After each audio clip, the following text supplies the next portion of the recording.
Get ready for The Splash Live, Greater West Bloomfield's dedicated update show. Events, businesses, and people. Anything and anyone causing a ripple in the community. And now, let's dive in to The Splash Live. Hello and welcome to this Wednesday's edition of The Splash Live. I'm Erica Jones. Thank you for being with us. The Splash Live is Greater West Bloomfield's very own daily TV and radio streaming show. You can watch live Monday to Friday, 9:30 a.m. to 10 a.m. on Civic Center TV, Comcast Channel 15, AT&T Channel 99, on the web at civiccentertv.com, on Civic Center TV's Facebook app, and listen to us live on 89.3 Lakes FM. The Splash Live is a part of Civic Center TV and Lakes FM's 150 minutes of live local programming. It is a hot one today. Plan on temperatures peaking in the 90s this afternoon. Tomorrow, you can expect a little relief from the heat with highs in the low 80s, but a solid chance of rain. And this weekend, temperatures back up in the high 80s, should peak around 90 degrees. The 2020 Michigan primary Oakland County election took place yesterday, and we have 2 millages up for renewal in West Bloomfield. These renewals go towards greatly improving our parks. West Bloomfield Township's renewal and restoration of general millage, 0.2435 miles, 69% voted yes, and the other one, West Bloomfield Township renewal and restoration, restore millage, 0.35 miles, 65% said yes. Hearts are heavy throughout our community as we mourn the loss of West Bloomfield attorney Michael P. Salhaney, partner Seacrest Wordle. Mike was tragically killed by a drunk driver this past weekend while participating in a cycling event to benefit the Make-A-Wish Foundation. Make-A-Wish is an organization that grants once-in-a-lifetime wishes to children with critical illnesses. The Oakland Press reports that the defendant has been identified as Mandy Marie Ben. The Ionia County woman is jailed on a $1 million bond. Ben is charged with 2 counts of operating while intoxicated causing death or operating a vehicle while under the influence of a controlled substance, a 15-year felony, and 1 count of operating while intoxicated or operating a vehicle while under the influence of a controlled substance, a 93-day misdemeanor. I sat down with West Bloomfield Township Supervisor Steve Kaplan to remember Michael Salhaney. Mike Salhaney, although he was serious as a lawyer and took his position very seriously, he would see humor in different situations. And sometimes we would have a township board meeting and everything that could go wrong did go wrong. And afterward, we would chat and we would laugh, only that it could have been worse and it really wasn't as bad as we thought it would be. Speak a little bit on Mike's character. Who was he? Lawyers, as you know, sometimes are viewed negatively by society, that they're not honest people, they're not ethical. But Mike was bound by the code of ethics, and he took that seriously. I'll give you an example. Let's say we had a case, we were before a judge, and maybe if the facts were somewhat different, we could make an argument, but the facts were the facts, and he would never distort them in order to gain an advantage. And his view was, you live to fight for another day. Maybe we don't win this case. Maybe the facts are not good for us, but the next case we will. And the fact is that judges trusted him, and that's very important, Erica, for a judge to trust an attorney who appears in his or her courtroom. What qualities did he have to make judges trust him over other attorneys? Well, he was prepared, and that's important. And he would know the facts better than anyone. And as an attorney, I know that if a judge senses that an attorney knows the case very well and understands the law, on a very close call, that judge might rule in favor of that attorney's client. So Mike had that ability, and I don't want to repeat myself, but judges trusted him, and the judge's law clerk trusted him. So that was very important to his progress as a lawyer. How dedicated was Mike to helping our community? Well, Mike worked for a law firm. Mike was a partner in a law firm. Township does not have a full-time attorney. Township has part-time attorneys. And it's cost prohibitive for us. If we were to hire Mike Salhaney and he was not a member of a firm, then he would need an assistant. He would need a paralegal. So it's important for a township to be able to hire a lawyer who is diverse. And we have other attorneys, as you can imagine. We have misdemeanor lawyers who handle ordinance violations and misdemeanor violations. We have an attorney that handles labor matters. But Mike handled all the general aspects of the cases. He knew the cases better than we did, which might be surprising because we're living with it. You met our building director. He has many cases, but Mike Salhaney knew those cases, knew what was involved. And he would give advice, especially to the younger department heads. And that was important to us because our department heads are growing, they're maturing, they're improving their skills. And part of that was attributable to Mike Salhaney, who would share with them ideas on how they could improve. What comes to mind when you think back on your time with Mike? I think of kindness. And Mike Salhaney's a kind guy. Now, he's not perfect. Nobody's perfect. But in terms of whether it's an important person like a judge or a physician or a school principal, or it could be a maintenance worker, it could be an unemployed person, he treated everybody with respect. He was not an elitist. And I was very impressive about him. He and I would be together, maybe we'd be preparing for a case, and we might be interviewing a witness who was not educated and maybe not fully employed, but Mike Salhaney would treat that person with ultimate respect. Along with being an attorney, Mike was a father of 7 children. Describe him as a father. Well, there's a cliche, family's always first and work is next, but that was true with him. I mean, his family was everything to him. Wonderful wife who's in the medical field. As you said, 7 children, blended. So I'll tell you a quick story. And my wife and I and another couple were at a restaurant. And the waiter is a young man named Jacob, who's about 20 years of age. And somehow in the conversation, he said his father is a lawyer. And I said, I'm a lawyer. Who's your father? Mike Salhaney. And he was so proud that his father was Mike Salhaney. And then when I saw Mike on Monday, I said, Mike, I met your son Jacob. He says, I know. Thanks for saying all those good things about me to my son Jacob. And I said, but Mike, it's true. That's you.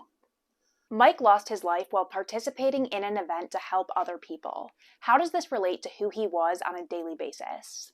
Well, as you can imagine, because you're athletic, the amount of training and effort that is involved in somebody being a cyclist who could ride 100 miles per day. I mean, I can't even drive a car 100 miles per day.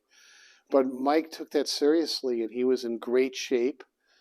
Not a bodybuilder, but somebody who he needed strong muscles, obviously, and he needed to be conditioned to ride a bike 100 miles in a day.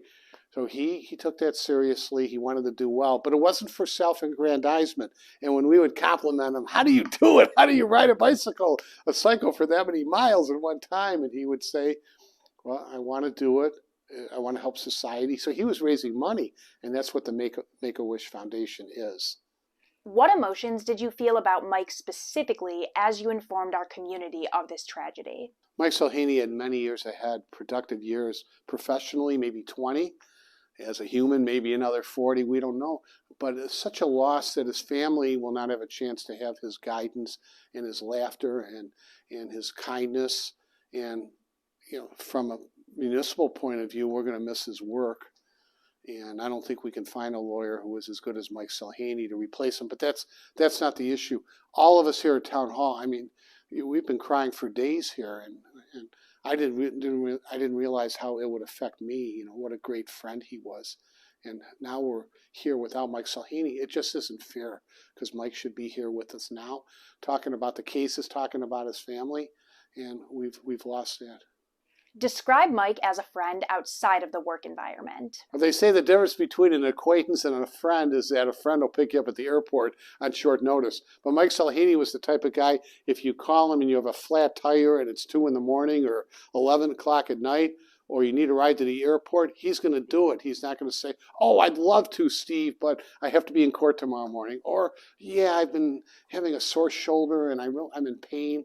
It was, yes, I'll do it. So, I mean, not the perfect person, but there aren't any perfect people. But he was the best friend a person could have. Before we go, is there anything else you want to share about Mike or your time spent with him? Mike Salhaney loved being a lawyer. He was so proud to be an attorney. And I think his dad is a medical doctor. His dad's still alive. He's 93 and living in West Bloomfield. But to Mike, being a lawyer, he felt so good about that, not from an elitist point of view, but I'm a lawyer. I worked hard. I studied hard. I'm able to help clients. And he really exemplified what a lawyer should be. Thank you, Steve. And Steve Kaplan is just one of the many West Bloomfield employees deeply impacted by this tragic loss.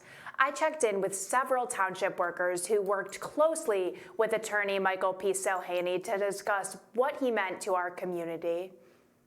He was really a remarkable, engaging individual that always gave us good counsel and was always patient with us when we were concerned about anything.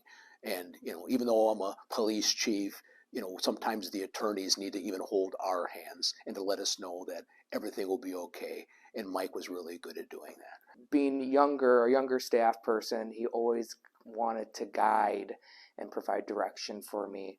And I looked up to him. So it's very disappointing to hear about his passing, and he will be deeply missed. So he's really a special person. He has tremendous character. He is very kind-hearted. He is a caretaker to watch how he is with kids, to watch what he gives to the community, to watch how he looks out for his parents.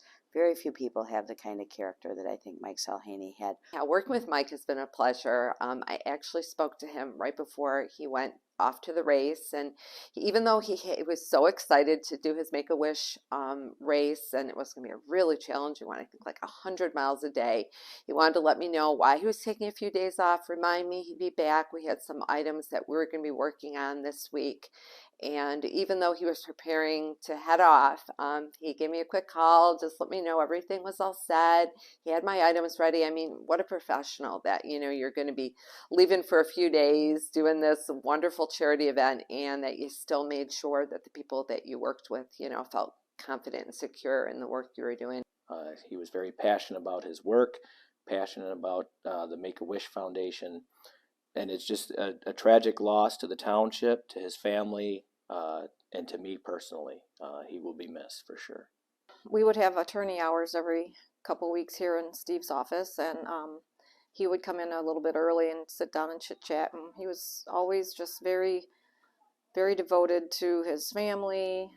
He loved hunting, he loved bicycling, obviously, and just very involved with his community, and just a wonderful man. Mike was very patient, very understanding, very methodical with his explanations, and he always took the time to explain everything out. And more importantly, he and I shared something in common. Well, I used formal cyclist, and he obviously was, would still be cycling, but he and I would share lots of good stories, and he made things better in terms of understanding the legal aspects of government. Thank you again so much to everyone at the township who sat down with me during this challenging time. We're going to take a quick break. Thank you for staying with us.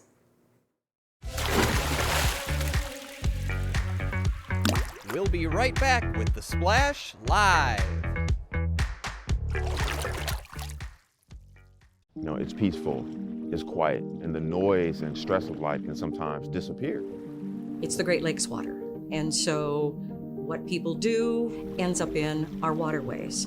It's for our health and safety, it's for our economy, it's for protecting the environment that we all enjoy and we all need to survive. So clearing storm drains and the areas nearby of trash and leaves helps keep them for rain only. We're all about one water in this region. We're all connected. We all have a role. Connect with local leaders, philanthropists, and more. The Greater West Bloomfield Chamber of Commerce presents the 2022 Leadership Breakfast. Join the Chamber for a morning of insight with guest speaker Laura Graneman, with the whole event emceed by Fox 2 News anchor Roop Raj. Join your local businesses at the Wabeat Country Club September 13th at 8:30 a.m. Order your tickets by September 6th at westbloomfieldchamber.com/breakfast. We'll see you there.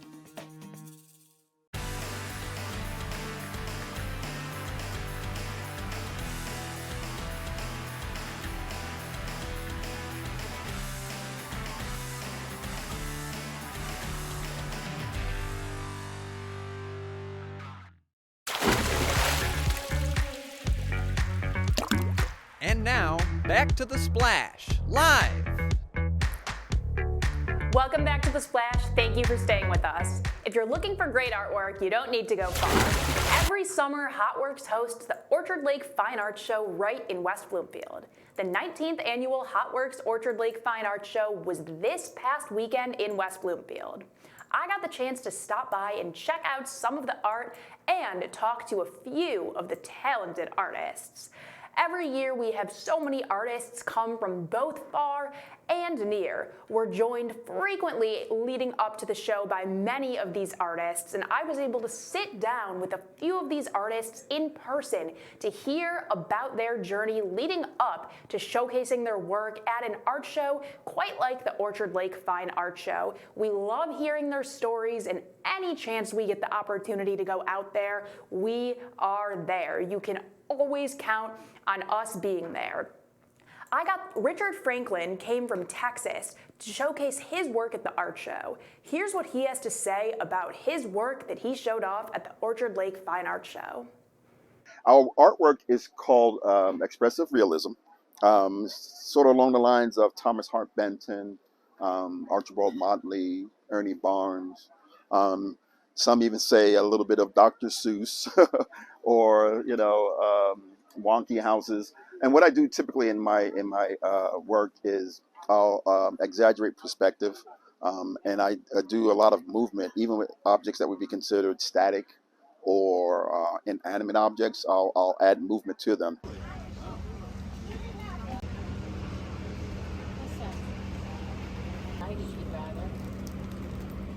Flair to it. The Orchard Lake Fine Art Show is the final show of several he has been to in Michigan, and he says he's likely to return next year. Now we're going to take a quick break, and when we come back, I'll be joined with Carol Hack. Thanks for staying with us.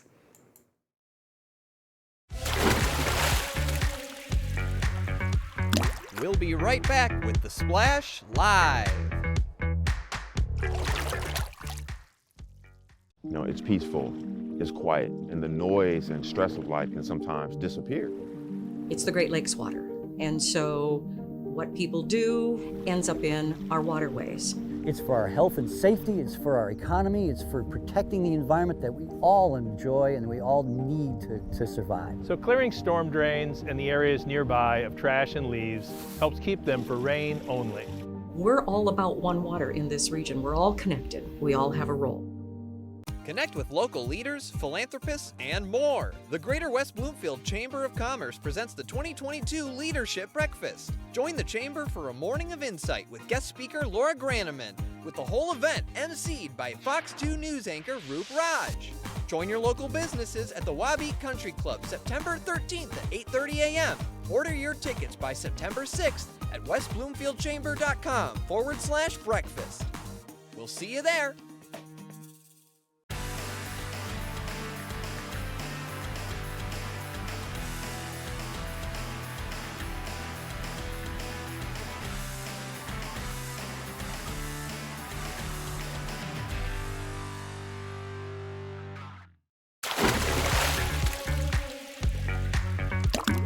And now, back to The Splash, live.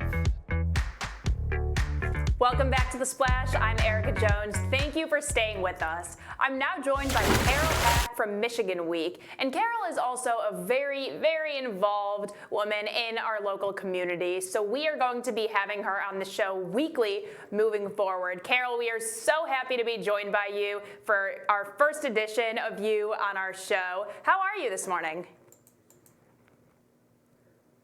Thank you for having me. This is going to be fun. Yes, definitely. So to start off, for those that don't know, tell us what exactly is Michigan Week and what is your involvement? Well, first of all, my involvement is I am one of the co-chairs that puts the breakfast on once a year in May. And this past year, we were at Wabeat Country Club May 13th, and it was our 50th consecutive year. So we did kind of, we went a little bit overboard and had a lot of fun with our decorations. There's still a lot of people in this community that don't know what Michigan Week is. For people my age, when we were in school, we had a week-long celebration and we did little projects for Michigan Week. But Michigan Week started in the state of Michigan in 1954 on May 2nd. And it was the idea of a gentleman named Don Weeks, who was the former state of Michigan Economic Development Director. I have to read some of this because there's a lot to remember here. And it was his idea to bring the business community, education community, the government community, and labor community for celebrating all that is great about Michigan, and for the residents of the state to beat their drums about the great state of Michigan. So in 1972, our superintendent for West Bloomfield, whose name was Dr. Anthony Witham, decided that the Greater West Bloomfield Michigan Week community should join the other communities in the state of Michigan. I really don't know how many there were at the time, but he got together some business people and educators. And the two people that really stand out the most for us are Pastor Jack Freed and Jeff Lieb. So if you go on our MichiganWeek.org website, you can learn a lot about what we do and how we got started, and how to nominate somebody and what all that's about. But we're the only community that is still celebrating Michigan Week. Next year it'll be 51 years. I believe in 2010, everybody else kind of dropped out. And we continued. We continued because we have people in this community that think a lot about the state, think a lot about Greater West Bloomfield. And a lot of our groups call themselves Greater West Bloomfield, and some of us don't know what that means. So Greater West Bloomfield is the communities of the city of Orchard Lake, Keego Harbor, Sylvan Lake, and the township of West Bloomfield. But for Michigan Week, that also includes the school districts of Bloomfield Hills, Bald Lake, and West Bloomfield. So all of us get together and nominate volunteers that have gone above what they need to do to promote somebody else and to do some good around the community.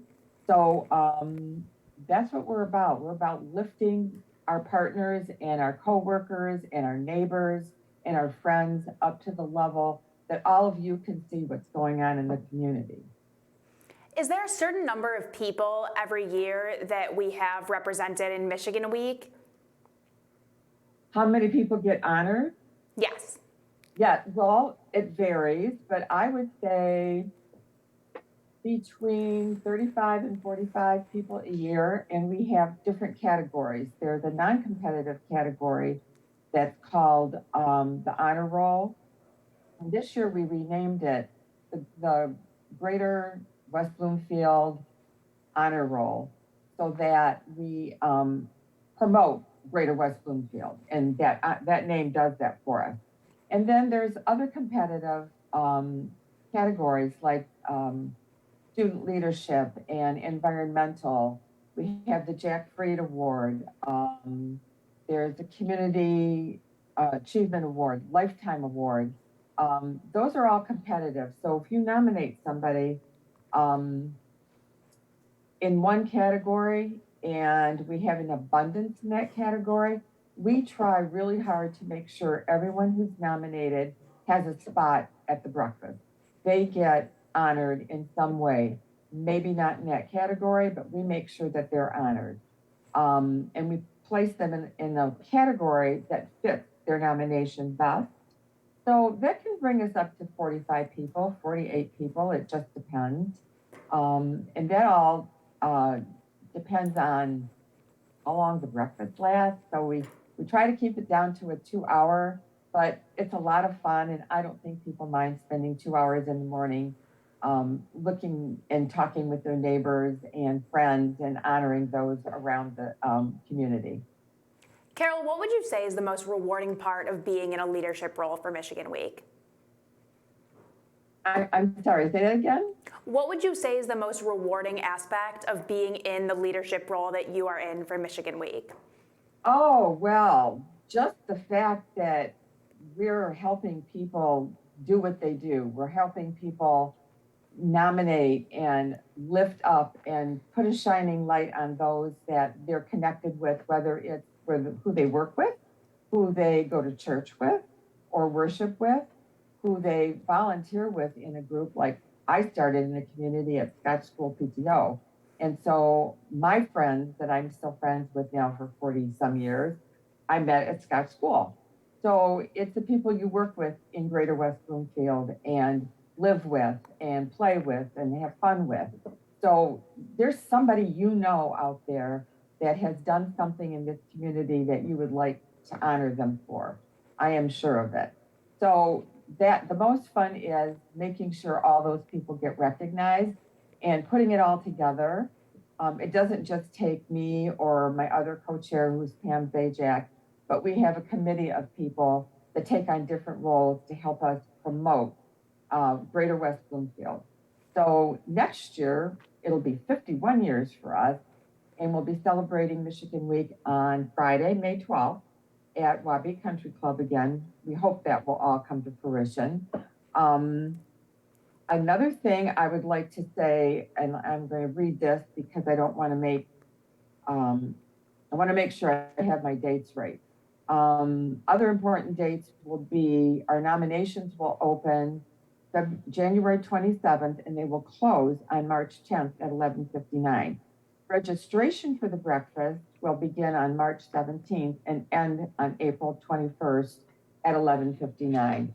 And those dates could be altered a little bit, but if everybody looks for their e-blast from one of our partners, which is West Bloomfield Parks, and Megan over there will send out an e-blast to all the emails we have from past nominators, from past honorees, anybody involved will get an e-blast saying, this is what's going on, this is when it's going to happen, and this is how you nominate, and this is how you register.